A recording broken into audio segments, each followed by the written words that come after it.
शिंदेंच्या शिवसेनेकडनं मनसेसोबत युतीची चर्चा अंतिम टप्प्यात आल्याची सूत्रांची माहिती।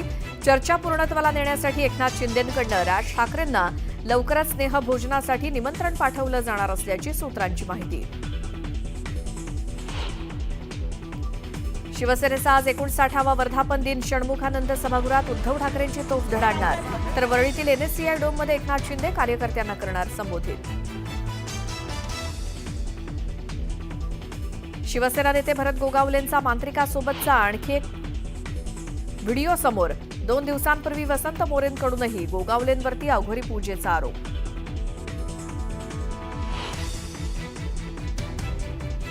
मला पालकमंत्रीपदाच्या शर्यतीतून बाहेर काढण्यासाठी व्हिडिओ व्हायरल केले असू शकतात। न्यूज 18 लोकमतला दिलेल्या एक्सक्लुझिव्ह मुलाखतीत मंत्री भरत गोगावलेंचं स्पष्टीकरण। राष्ट्रवादी काँग्रेसचे प्रदेशाध्यक्ष जयंत पाटलांनी घेतली उद्योगमंत्री उदय सामंतांची भेट। दोघांमध्ये जवळपास 1.5 तास चर्चा झाल्याची सूत्रांची माहिती। मुंबईसह उपनगरात पावसाची संततधार। पावसामुळे रेल्वे वाहतूक उशिरानं, तर नवी मुंबईच्या तुर्भेत पावसामुळे सबवेत शिरलं पावसाचं पाणी। अलिबागला पावसानं झोडपलं, शहरात सखल भागात साचलं पाणी। आज रायगड जिल्ह्याला पावसाचा ऑरेंज अलर्ट।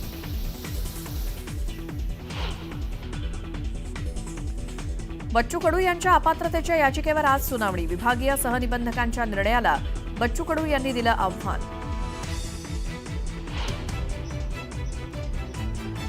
माऊली माऊलीच्या गजरात संत ज्ञानेश्वर माऊलींच्या पालखीचं आज पंढरपूरकडे प्रस्थान। पहाटे मंदिरात नित्यपूजा संपन्न, तर आळंदीत जमला भक्तांचा मेळा।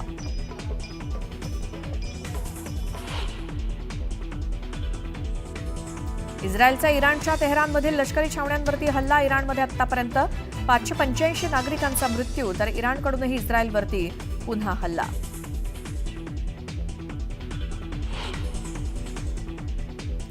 इस्रायल इराण युद्धामध्ये अमेरिकेचा हस्तक्षेप नकोच, इराणचे सर्वोच्च नेते खामेनींचं वक्तव्य।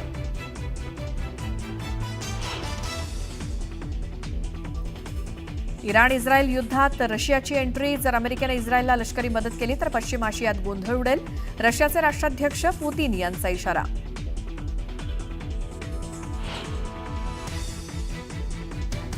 आणि ऑपरेशन सिंधू अंतर्गत 110 भारतीय विद्यार्थी इराणमधनं दिल्लीत परतले। विद्यार्थ्यांमध्ये 90 काश्मीरींचाही समावेश।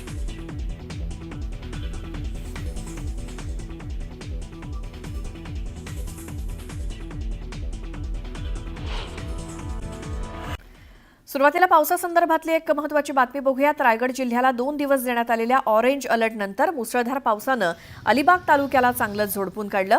त्यामुळे अलिबाग शहरातील मुख्य प्रवेशद्वारासहित शहरातील काही रस्त्यावरती मोठ्या प्रमाणात पाणी साचलं। यामुळे वाहनचालक आणि नागरिकांची चांगलीच तारांबळ उडाली। सर्वत्र पाणीच पाणी झालं होतं। अलिबागमधील ठिकाण पीएमपी इथे बायपास पेट्रोल पंपासमोर सर्कल आणि कोर्टाजवळच या ठिकाणी वारंवार पाणी साचून वाहन चालकांना आणि नागरिकांना त्रास होतोय।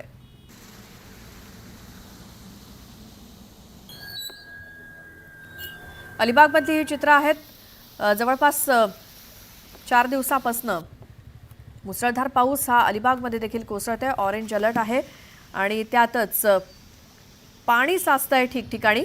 अलिबागमध्ये कुठे कुठे अशी परिस्थिती आहे माहिती आपण घेऊयात आमचे प्रतिनिधी मोहन जाधव यांच्याकडनं। मोहन, आत्ताची काय परिस्थिती अलिबाग शहरातली? काल सकाळपासून मुसळधार पाऊस पडतोय। रात्री पण एवढा पाऊस पडला की आता सगळीकडे अलिबाग शहरात जो आहे कोर्टाच्या इथे, स्टँडच्या इथे, हॉटेल बिग प्लॅसच्या इकडे, परत जे बायपास रोड आहे त्या ठिकाणी खूप पाणी साठलेलं आहे। आणि जिल्हाधिकाऱ्यांनी निर्णय घेतलाय की सगळ्या शाळा आणि कॉलेज हे बंद ठेवण्यात आलेले आहेत। आणि हे वारंवार पाऊस 2 तास जरी पडला तर अलिबागमध्ये पाणी भरतं आणि खूप तारंबळ उडते आणि शाळेतले मुलं असू दे किंवा वाहनांना त्रास होतो।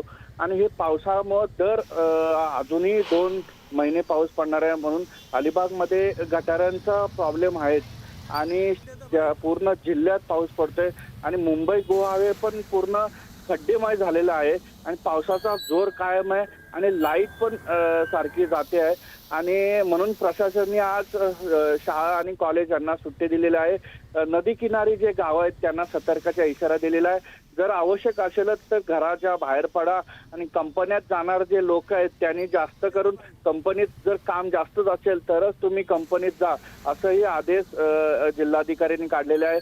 आणि जे धबधबे आहेत, ते नद्या आहेत, त्या ठिकाणी जाऊ नये कोणी म्हणून पर्यटक आणि नागरिकांना आवाहन केलेलं आहे.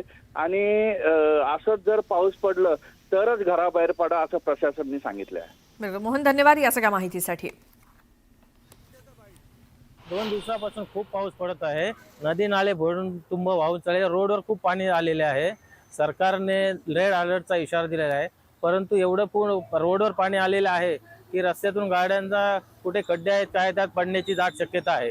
एवढा खूप पाऊस आज पडत आहे काल 2 दिवसापासून.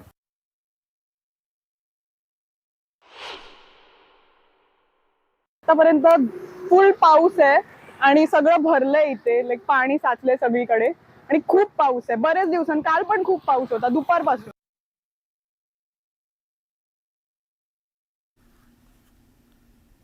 आणि यानंतर पावसासंदर्भातलीच आणखी एक मोठी बातमी समोर येते, ती म्हणजे नवी मुंबई शहरामध्ये मुसळधार पाऊस पडल्यामुळे तुर्भे रेल्वे स्टेशनच्या सबवे इथे पाणी साचलंय. त्यामुळे प्रवाशांना गैरसोय सहन करावी लागते. पाण्यातून मार्ग काढत प्रवाशांना स्टेशनला जावं लागतंय.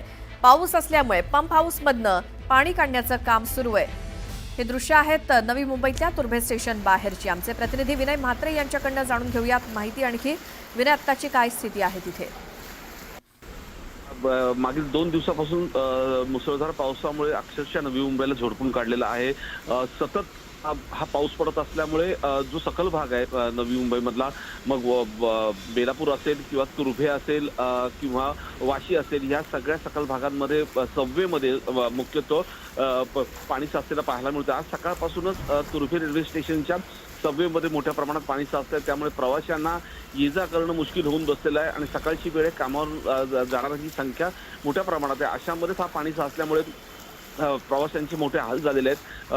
महानगरपालिकेच्या माध्यमातून असेल किंवा रेल्वेच्या माध्यमातून पंप लावण्यात आलेला आहे, मात्र पंप देखील अपुरे पडत असल्याचं लक्षात येते. कारण एवढ्या मोठ्या प्रमाणात पाऊस आहे की तो पाहण्याचा जो ओघ आहे तोही मोठ्या प्रमाणात असल्यामुळे आता सध्या अजून 1-2 तास तरी हा पाणी साचल्याचं तसंच राहील असं महापालिकेकडून सांगण्यात येते. बिलकुल, धन्यवाद विनय या माहितीसाठी. पुण्यातली एक मोठी बातमी. पुणे शहराला पाणी पुरवठा करणाऱ्या खडकवासला धरण साखळी क्षेत्रातील 4ही धरणातील पाणीसाठ्यात वाढ झाली आहे. खडकवासला धरण साखळी क्षेत्रामध्ये समाधानकारक पाऊस पडतोय. खडकवासला धरण साखळीतील 4ही धरणात एकूण 7.40 TMC म्हणजेच 25.39% पाणीसाठा जमा झालाय.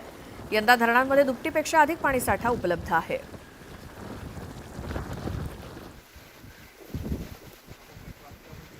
पुणे शहरामध्ये पाणी पुरवठा करणाऱ्या धरण क्षेत्रामध्ये समाधानकारक पाऊस झालाय.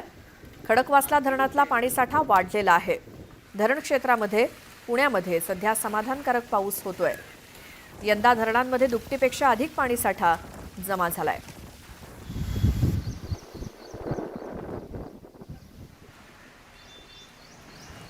शहापुरातनं एक मोठी बातमी. रात्री शहापुरात झालेल्या मुसळधार पावसानं मुंबईला पाणी पुरवठा करणाऱ्या धरणांच्या पाणीसाठ्यात झपाट्यानं वाढ होतीये. तानसा धरण परिसरामध्ये मुसळधार पाऊस पडतोय. त्यामुळे मुंबईला पाणी पुरवठा करणाऱ्या सर्व तलाव आणि धरण परिसरामध्ये मुबलक पाणीसाठा आहे. रात्रभर शहापूरमध्ये झालेल्या मुसळधार पावसानं धरणांच्या पाणीसाठ्यात झपाट्यानं वाढ होतीये. तानसा धरण परिसरामध्ये मुसळधार पाऊस पडतोय. एका रात्रीत धरणाच्या पातळीत 1.20 मीटर इतकी वाढ झाली आहे.